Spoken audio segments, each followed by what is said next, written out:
할렐루야, 반갑습니다. 리딩 지저스 매일 묵상. 오늘도 하나님께서 크신 은혜 주시기를 소망합니다. 우리 오늘 함께 볼 말씀은 열왕기하 11장 말씀입니다. 자, 오늘 말씀에는요, 자신의 목적을 달성하기 위해서 이 수단과 방법을 가리지 않는 한 여자가 나옵니다. 이름은 아달랴입니다.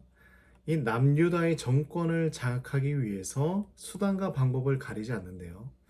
그리고 그녀를 맡고 다윗 왕가를 회복시킨 제사장 여호야다라는 사람도 등장을 합니다. 자, 자신의 욕심을 위해서 살아간 한 사람과 하나님의 뜻을 이루어간 한 사람의 이야기를 오늘 한번 나누어 보길 원합니다. 자, 아달랴라는 이 여인은요, 유다의 정권을 장악하기 위해서 아주 악랄하게 일을 진행합니다. 6년간 통치를 하게 되는데요, 스스로 여왕이 되었습니다.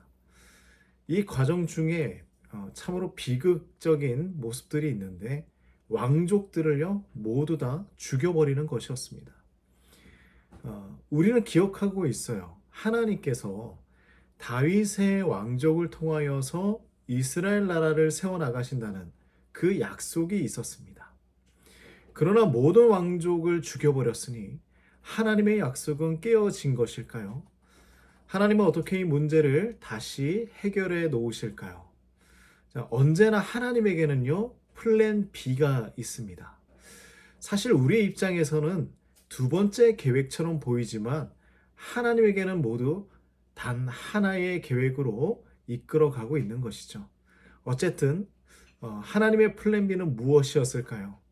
모든 왕족이 죽은 줄 알았는데 아니었던 것입니다. 요람의 딸 여호세바가 아하시아의 아들 요아스를 빼돌려서 6년간 숨겨두었던 것입니다. 하나님은 6년간 이 아이를 보호해 주시며 시기를, 타이밍을 기다리셨던 것이죠. 그래서 우리가 때로는 너무 급하게 문제가 해결되고 정의가 실현되기를 바랄 때가 있어요. 도대체 왜 이렇게 억울한 일들이 많이 있는지, 왜 이렇게 불의한 일들이 많은지, 물론 이러한 일들은 빨리 해결되면 더 좋겠지만 하나님께는 그 회복의 타이밍이 있다라는 것입니다. 여호세바는 어떻게 요아스를 숨겨두었을까요? 바로 성전 침실에 유모와 함께 숨었었는데요. 마치 모세의 어머니 요게벳이 생각이 납니다.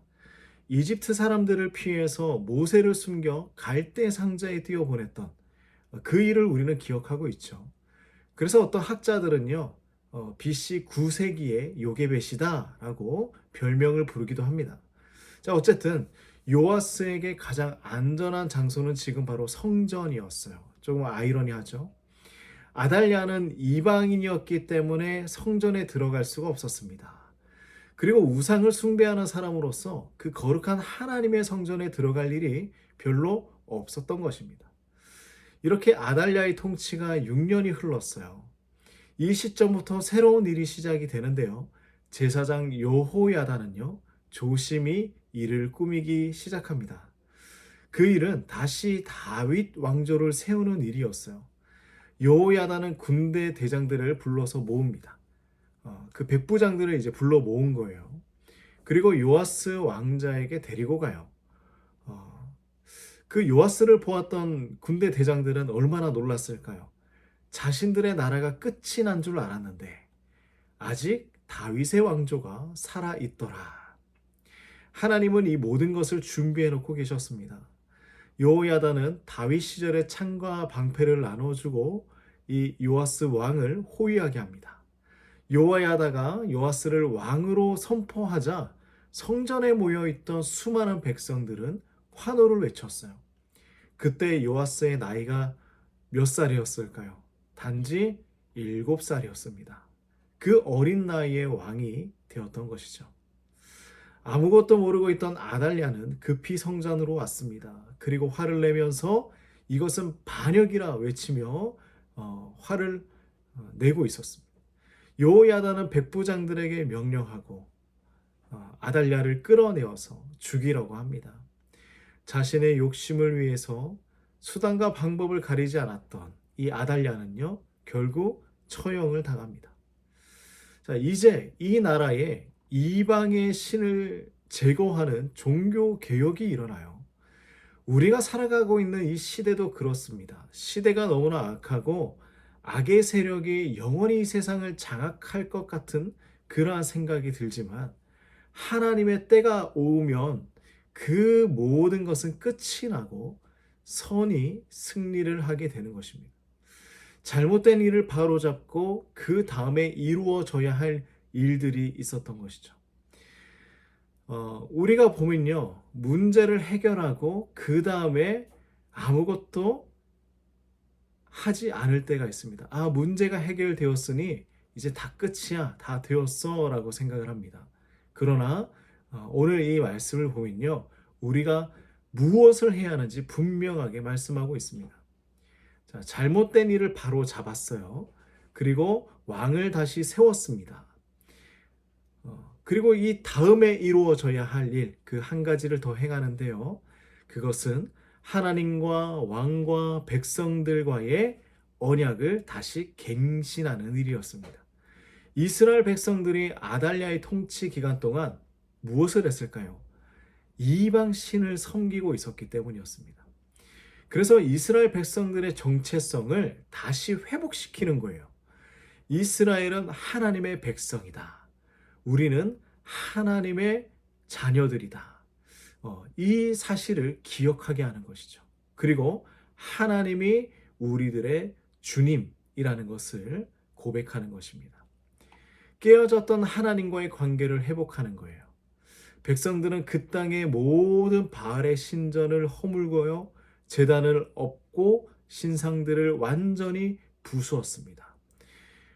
그들에게 하나님을 우상 숭배하고 하나님을 욕되게 하는 모든 것들을 다 제거한 것이죠. 하나님과의 회복을 위해서, 나라의 회복을 위해서 이스라엘의 모든 백성이 이 일에 함께 동참을 합니다.